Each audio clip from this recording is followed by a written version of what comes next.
Je plno lidí, co třeba já znám, že si ty profi zápasy jenom dělají. I ty tréninky prostě vnímám úplně jinak s tebou. Ale nešetrím ťa. Dneska jsem přišla domů a blila jsem.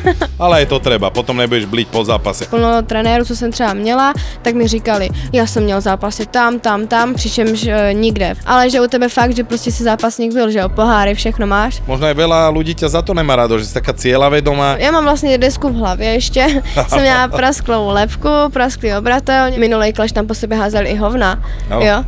Ale to mi přijde furt menší zlo, než to, co jsem měla s tou dostalo. Jsem tam byla třeba v 17 disciplínách nebo v kolika, jakože jsem vyzkoušela všechno. Že já znám už brečela prostě, to bylo fakt, ale že donesla si hardcore. opasky, že ťa tak hejtu, že si tatinková toto a ja tu mám práve že možnosť vidieť. Byla jsem tam od rána do večera, celé prázdniny a jenom jsem tam prostě stavila s jeho zedníkama a prostě jsme tam makali. Takže keď ťa niekto bude mať za ženu, nech si nemyslíš, že budeš len taká pipinka.